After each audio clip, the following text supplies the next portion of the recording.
헬라 말로 덕이라는 말이 아르테라고 하는 말인데, 아르테라고 하는 말이 엑설런스, 탁월성이다, 혹은 굿니스, 훌륭함이다, 그렇게 말씀을 드렸습니다.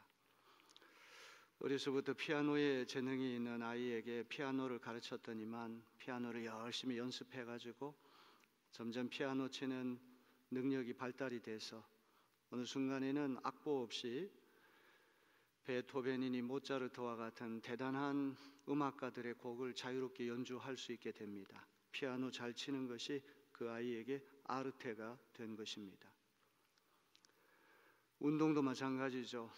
이번에 우리 월드컵 축구 경기에서 포르투갈을 2대1로 이겼습니다.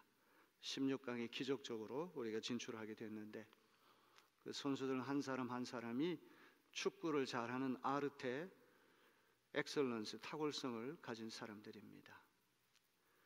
덕이라고 하는 것이 이런 탁월성이라고 한다면 하루아침에 형성되는 것이 아니고, 아주 어려서부터 정직이라고 하는 것도 어머니가 신부를 심길 때마다 꼼꼼하게 책임감을 가지고 잘 정직하게 하고 또 하다 보면 어느새 제2의 천성이 되고 습성이 돼가지고 정직할 기회가 찾아오면 저절로 정직하게 됩니다. 덕이라고 하는 건 자연 발생적으로 필연적으로 나와야지 의도적으로 의식적으로 되는 것이 아니란 말이죠. 친절이라고 하는 덕도 마찬가지입니다. 어려서부터 낯선 사람에게 도움을 주고 또 도움이 필요한 사람에게 이런저런 도움을 주려고 하고, 이런 친절한 행동도 하루아침에 형성되는 것이 아니고 계속해서 반복해서 하고 하다 보면 그것이 어느새 나의 성향이 되고 기질이 되고 습성이 돼가지고 자연 발생적으로 친절할 기회가 찾아오면 저절로 친절하게 되는 것이죠. 자, 이 덕의 문제가 너무 중요하기 때문에 이제 지난 주일부터 이 사추덕에 대한 말씀들을 계속하고 있습니다. 사추덕이라고 하는 것은 네 가지 근본적인 덕, 어미덕, 이 사추덕에서부터 다른 새끼덕들이 파생이 되는 것이죠. 지혜의 덕이라고 하는 지덕, 또 오늘 살펴볼 절제의 덕, 절덕, 용기의 덕, 용덕, 그리고 정의의 덕, 의덕, 이 네 가지는 모든 덕의 어머니가 되고 기초가 되고 근본이 돼서 이런 덕에서부터 다른 덕들이 파생이 되는 것입니다. 오늘 절제라고 하는 덕을 우리가 살펴볼 터인데, 절제는 한마디로 셀프 컨트롤, 자기 통제, 자제력을 말하는 것입니다. 어떤 행동을 하기 전에 그 행동이 선하고 옳다는 어떤 지혜가 일러주게 되면 그것을 아주 알맞게 적절하게, 너무 지나치도 않고 너무 모자라지도 않고 딱 알맞게 자기를 조절하는 능력이 바로 이 절제의 능력이라고 하는 것입니다.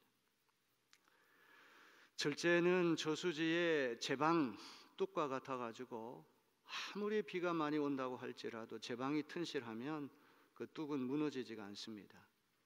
제방이 연약하게 되면, 비가 많이 오게 되면 큰 홍수 피해를 입게 되는 것이죠.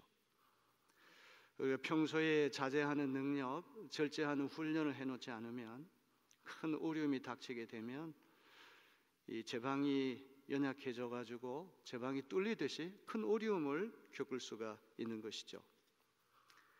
덕이라고 하는 것이 미들 패스, 중용이라고 하는 것을 제가 말씀드렸습니다. 어떻게 보면 과잉과 결핍이라고 하는 양극단을 벗어나서 딱 한가운데 알맞은 것을 찾아낼 수가 있느냐. 그렇다면 절제야말로 중용의 미덕을 가장 잘 표현하고 있는 덕이라고 말할 수가 있습니다. 이 절제라고 하는 것이 제일 어려운 것은 인간의 가장 강렬한 욕구를 다스려야 하기 때문에 그런 것이죠. 배가 고프면 우리가 먹어야 되고, 목이 마르면 우리가 마셔야 되고, 또 종족 보존의 욕구를 충족하기 위해서는 또 우리 결혼을 해서 가정생활을 해야 되는 것입니다. 식욕과 성욕이라고 하는 가장 근본적인 인간의 본능에 가까운 이 욕구를 제어한다는 일은 보통 어려운 일이 아니죠.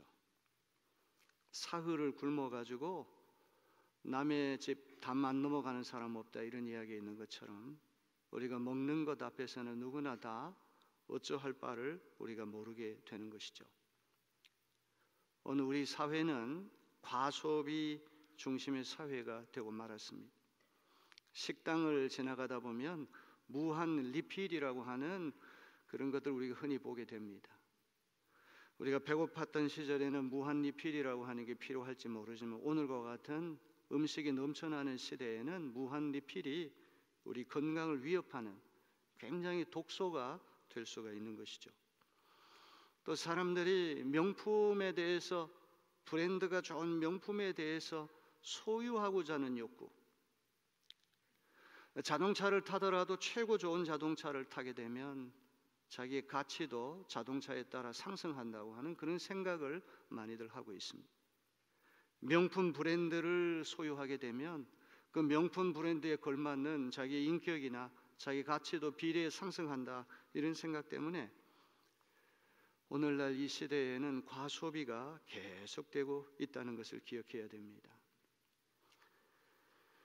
한국인들은 기질상 이성보다는 감정이 앞서는 그런 민족성을 갖고 있습니다.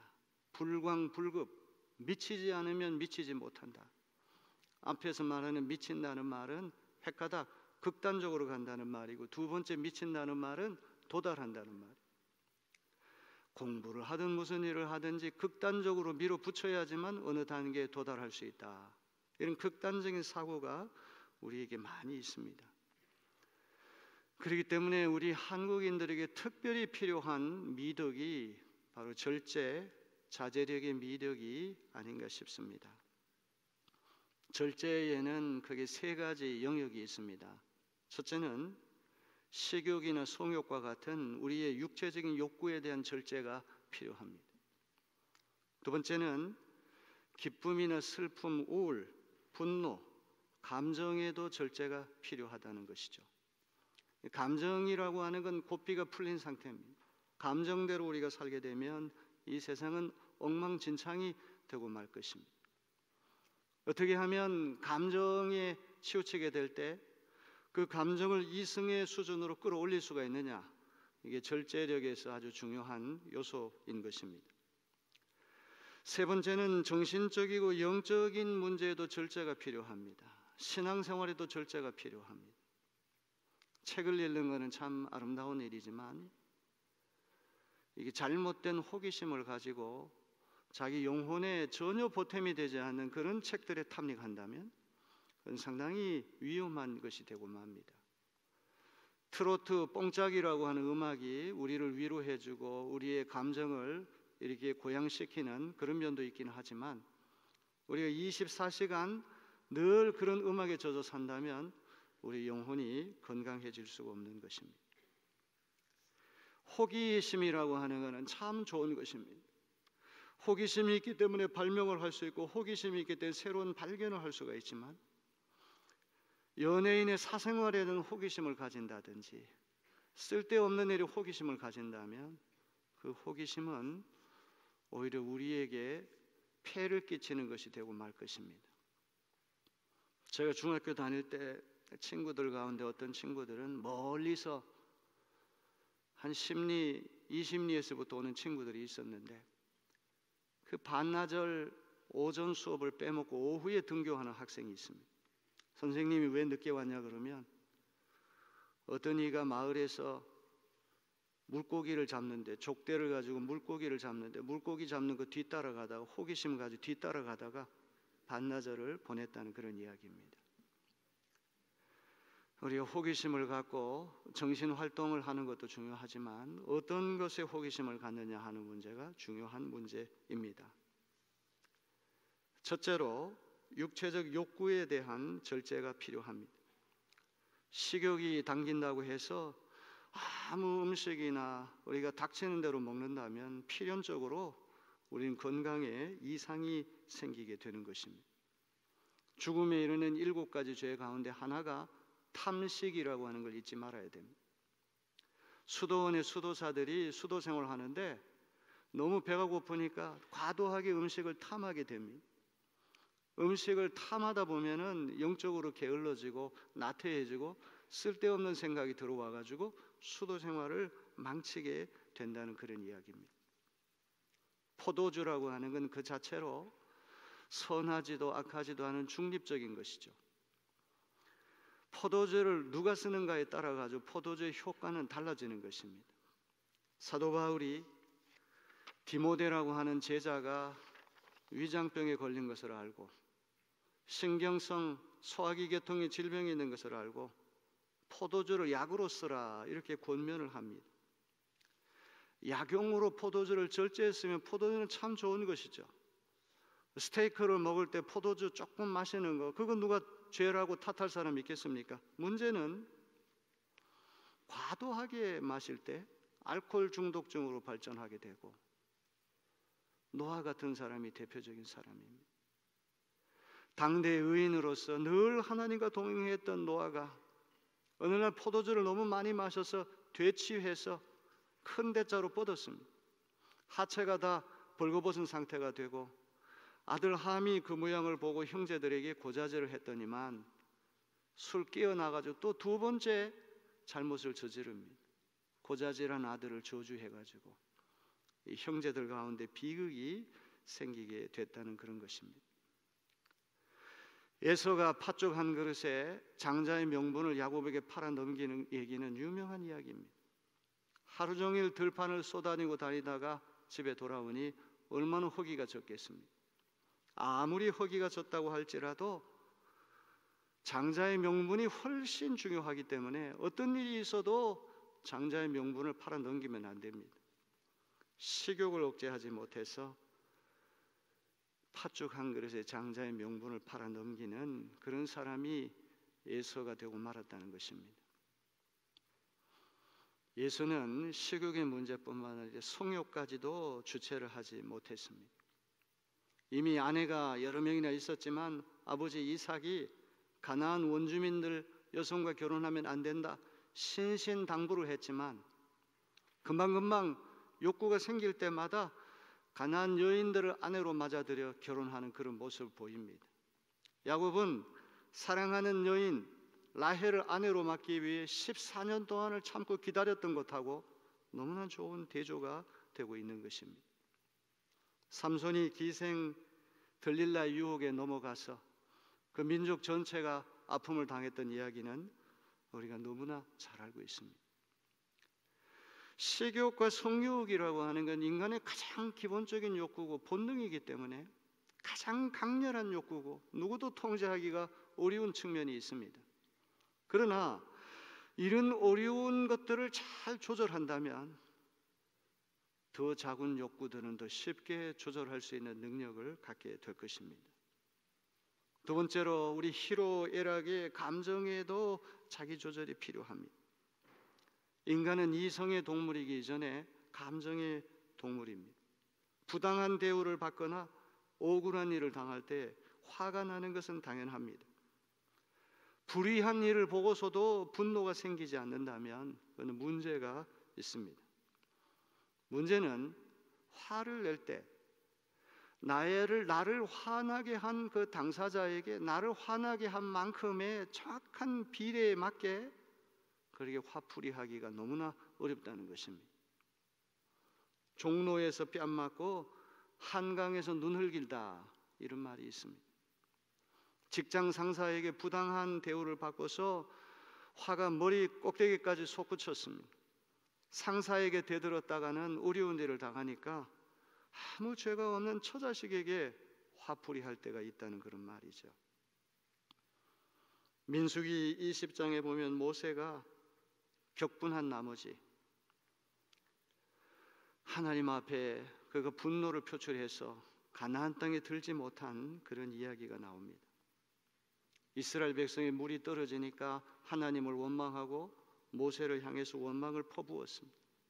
사랑하는 누나 미리암이 세상을 떠나가지고 가뜩이나 마음이 아프고 쓰라린 상태에서 어린아이처럼 물 떨어졌다고 또 아론과 모세에게 불평을 쏟아붓고 하나님을 향해 원망하는 이스라엘 백성이 너무 싫은 거예요. 어쩔 수 없이 무릎을 꿇고 하나님 앞에 중보기도 했더니 반석에게 가서 명령만 해라, 말만 해라, 그러면 반석이 물을 쏟아낼 것이다 하는 그런 말씀을 주셨는데 모세는 분노를 가라앉히지 못했습니다. 말만 해도 물이 쏟아져 나오는데 지팡이를 들고 2번씩이나 사정없이 반석을 내리쳤다는 것이죠. 왜 2번 내리쳤겠습니까? 첫 번째 내리친 것은 하나님 밉다는 얘기가 아니겠습니까? 2번째 내리친 건 이스라엘 백성이 밉다는 그런 이야기겠죠. 하나님도 싫고 이스라엘 백성도 싫고 이런 불만을 지팡이로 2번 내려쳤을 때 그것이 원인이 되어서 젖과 꿀이 흐르는 가나안 땅에 들지 못하는 비극적인 운명의 사람이 되고 말았던 것입니다. 사무엘상 25장에 보면 나발이라고 하는 어리석은 사람이 등장합니다. 다윗의 부하들이 나발의 양떼들을 지켜주고 도움을 많이 줬기 때문에 양털 깎는 잔칫날에 양식이 떨어졌을 때 얼마든지 그 풍족한 양식을 나눠줄 수도 있습니다. 그냥 못 준다고 얘기한 것이 아니라 주군을 위해서 목숨까지 바치겠다고 하는 10명의 부하들 앞에 다윗을 폄하하고 다윗을 아주 모욕을 주는 말을 서슴지 않게 했습니다. 부하들이 격분해서 다윗에게 알렸습니다.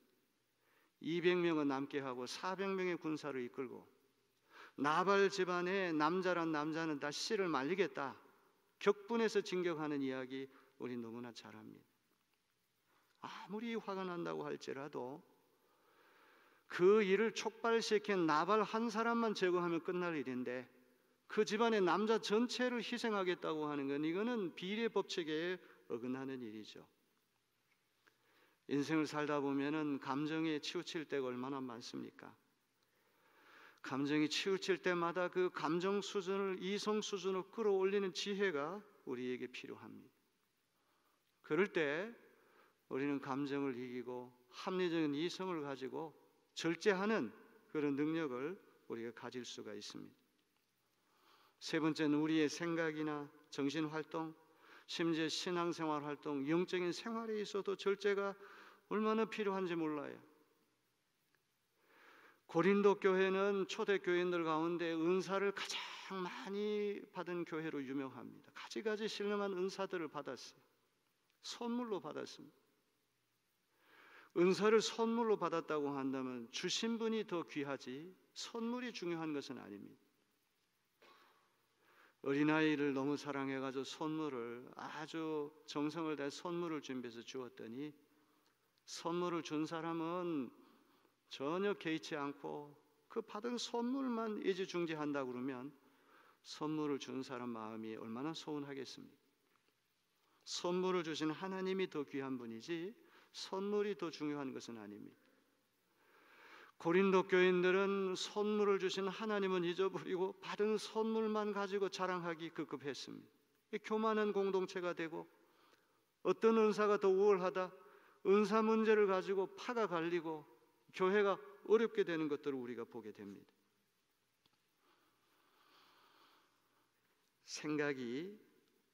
생각에도 절제가 필요하고 생각에도 지혜가 필요하다고 하는 것을 우리는 보게 됩니다. 지나치게 비관적이고 지나치게 염세적이고 지나치게 낙천적이고 다 극단적인 것은 다 문제가 있는 것입니다. 우리는 언제나 냉철한 현실주의자가 될 필요가 있습니다. 현실을 정확하게 직시하고 그 정확한 현실 판단 위에서 가장 슬기로운 우리가 판단을 내릴 수가 있을 것입니다. 책을 읽는다고 하는 것 얼마나 좋은 일입니까? 어떤 이는 책을 읽기는 읽는데 전부 다 무협지나 어떤 감각을 자극하는 그런 것에 탐닉하는 그런 이들을 보게 됩니다. 오늘날 우리의 정신 활동에 있어서도 이런 제어, 자기 제어가 얼마나 필요한지 모릅니다. 신앙생활에 있어서도 균형과 조화가 필요한 것이죠. 하나님이 교회를 이처럼 사랑하셔서 예수님 보내신 게 아니란 말이죠. 세상을 이처럼 사랑하사 예수를 보내셨기 때문에 우리는 잘 모이는 교회가 되어야 되고 잘 흩어지는 교회도 되어야 합니다. 신앙생활은 교회에서 이루어지는 게 아니고 가정에서, 일터에서, 직장에서, 세상 한가운데 신앙인다운 모습을 보일 때 그게 진짜 신앙인이 아니고 무엇입니까? 우리가 24시간 교회 와서 날 산다고 할지라도 가정에 가서 아내의 역할을 제대로 못하고 남편의 역할을 제대로 못하고 자식의 도리를 제대로 못하고 부모된 도리를 못한다면 그야말로 상당히 잘못된 그런 신앙생활이 아닐 수 없습니다. 영적인 생활에도 절제가 필요합니다. 균형이 필요합니다. 조화가 필요합니다. 고대 그리스 철학에서 이 절제라고 하는 미덕은 honor and shame, 명예와 수치라고 하는 것과 직결이 되는 거예요.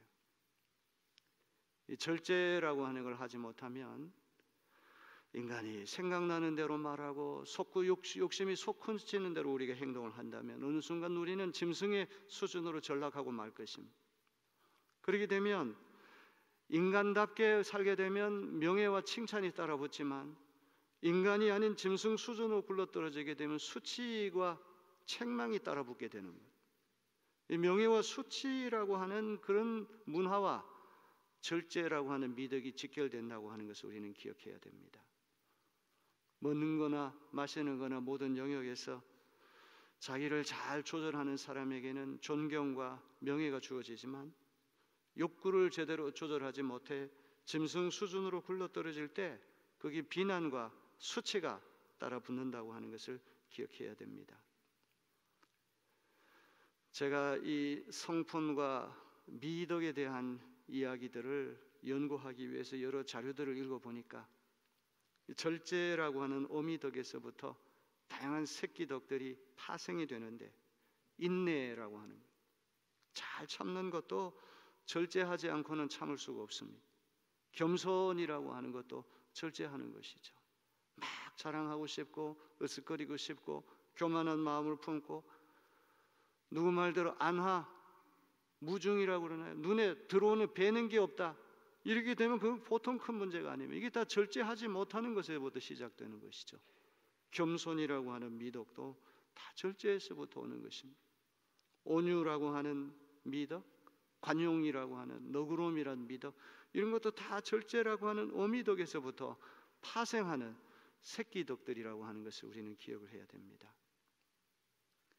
오늘 봉독한 잠언서 16장 32절은 이렇게 말씀합니다. 노하기를 더디하는 자는 용사보다도 없고 자기의 마음을 다스리는 자는 성을 빼앗는 자보다 나으니라. 세상에서 가장 묘한 것이 우리의 마음이 아닙니까? 에레미야 17장 9절은 말씀합니다. 만물보다 거짓되고 심히 부패한 것이 마음이라. 우리 마음을 잘 다스리는 일이가 천군 만마를 가지고 엄청난 성을 정복하는 용사보다도 더 낫다고 성경은 말씀합니다. 그러기에 이 절제의 미덕이라고 하는 건 사람의 힘으로 되는 게 셀프 컨트롤, 이걸 절제라고 우리가 표현하는데 사실 셀프 컨트롤은 크라이스트 컨트롤, 그리스도께서 우리를 통제해 주셔야 됩니다. 누구도 절제라고 하는 덕을 완벽하게 실현할 수 있는 사람은 없습니다. 우리가 늘 예수 안에 있고 성령의 능력이 우리를 지배할 때 그 예수님의 은혜와 성령의 능력으로 우리는 자기를 조절할 수 있는 능력을 얻게 될 줄로 믿습니다. 셀프 컨트롤이 아니라 크라이스트 컨트롤.